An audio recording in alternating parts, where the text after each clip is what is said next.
That's it. So at this stage, if you're looking at lesser evil harm reduction arguments around what's more harmful, mass ethnic displacement campaign, forcibly moving Palestinians out of their ancestral lands, or what's worse, death and destruction in a mass bombing campaign that destroys all structures that are standing in Gaza, that is an insane conversation to be having. Okay? It's like Jordan to make preparations to do mass ethnic displacement of Palestinians, just so you know. Before all of the liberals that freak out and say, oh, well, Trump is doing this, like, what now? Yeah, this is something that apparently the Biden administration also quietly pushed for as well. The difference between Trump and Biden, on the other hand, is that Trump says the quiet part out loud. He takes the maximalist position openly. Okay? Whether it will actually happen is an entirely separate conversation. I mean, this is something that even Benjamin Netanyahu, unironically, actively praised. Benjamin Netanyahu actively praised this when he said, Donald Trump is so good because he says things others are too afraid to say. This is also something that, this is, make no mistake, this is a logical extension of the past 16 months under the Biden administration, where there was so much death and destruction. When Donald Trump says, when Donald Trump says, oh, Gaza is filled to the brim with rubble, we have to clear it out and rebuild. Who actually destroyed Gaza? Israel did. Who actually allowed Israel to destroy Gaza? Biden did. Okay? That didn't happen as a natural disaster. So just remember that. When I say there is no indication, for example, that the previous administration or even Kamala Harris would be that much different, even though, yes, history has shown that while foreign policy is uniparty, the only difference is that the Trump administration or Republicans will oftentimes extend and take it even further right, and the Democrats refuse to fix it. Okay? This is what I mean. The diplomat said, here it is, Egypt rejected similar proposals from the Biden administration and European countries early in the war, which was sparked by Hamas's October 7, 2023 attack in the southern Israel. The earlier proposals were broached privately while Trump announced his plan at a White House press conference alongside Israeli Prime Minister Benjamin Netanyahu. Do you understand? So it's interesting hearing from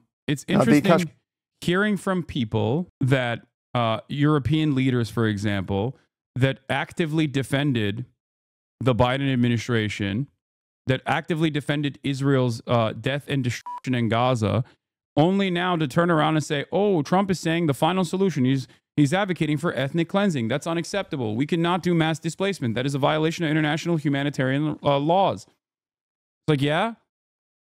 So 16 months of unlimited genocide wasn't a violation? It's only a violation now that Trump is saying it? That's it. That's the major difference. Democrats try to manufacture consent surrounding the issues that they advocate for. Even if they fail, they still try to do it. And they try to do destabilization in a more covert fashion. Republicans, especially nowadays, do not care about being covert. They will do it openly.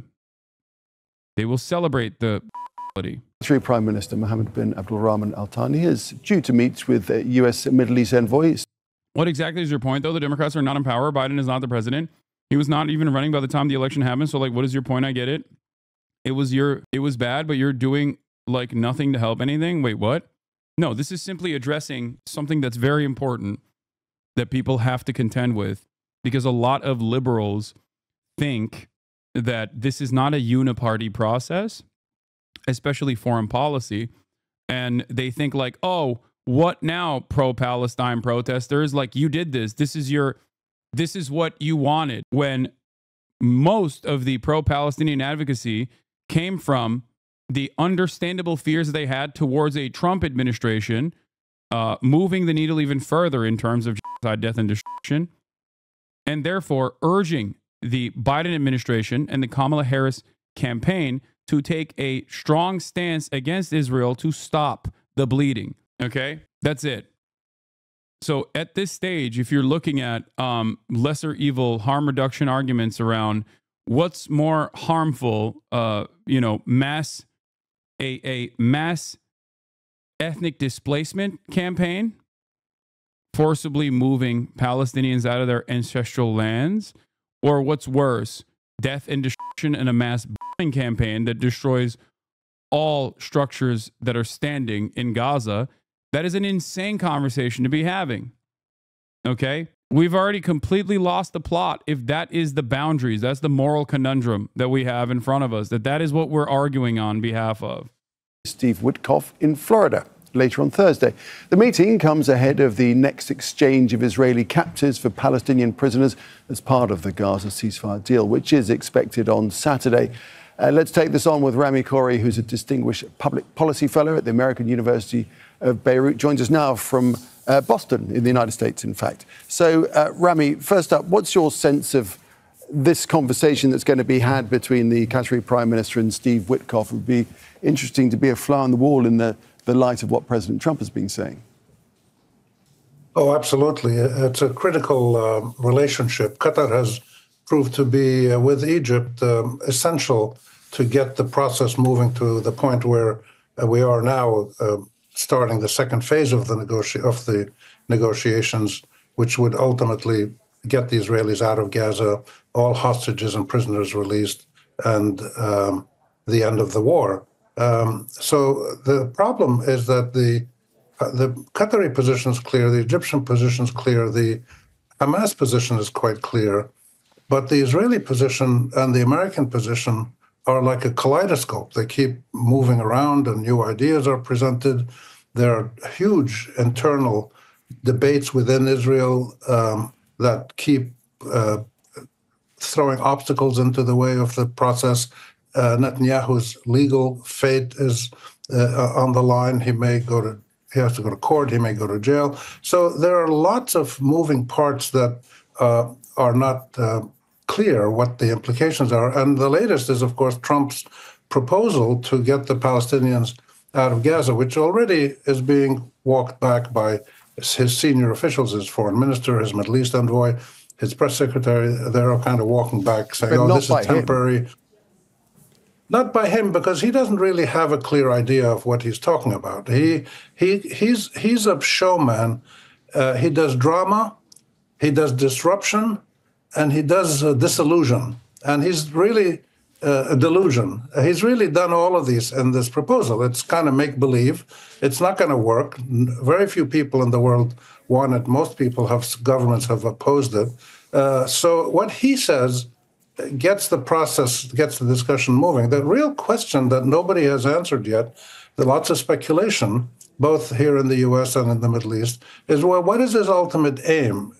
Most people, I feel from my discussions and following this, most people tend to feel that what he's trying to do is put out there an outrageous proposition that he knows is not feasible, but he wants it to soften the Saudi position on normalization with Israel. This is the big prize that the U.S. under Biden and now under Trump, that they've always looked for. They want to get Saudi Arabia and Israel to have normal diplomatic relations, feeling that this would open the door to all the other Arab countries following suit. And the Saudis have actually taken a harder line position after the Trump proposal. So these are incredibly important discussions. They're going to focus narrowly on the discussions in Florida today, are going to focus on the negotiations to release the hostages and the Palestinian prisoners. And are you on that? Are you, and the ceasefire in general, are you fearful now, given what's being said by...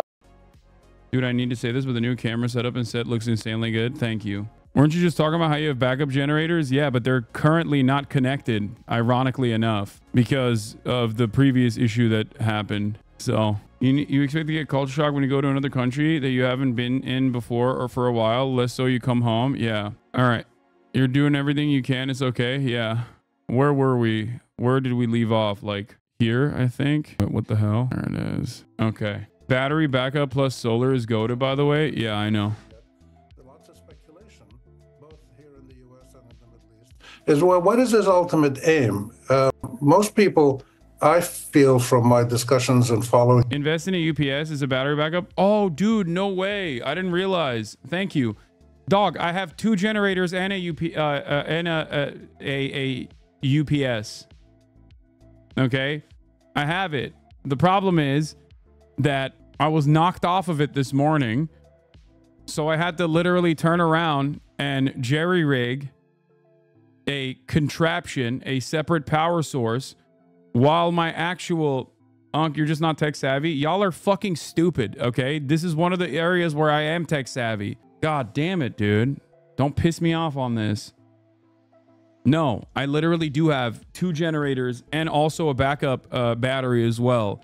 The issue, on the other hand, right now is that they have no juice. So they're currently charging, and I had to jerry-rig a separate outlet off of the generators. Anyway, let's continue.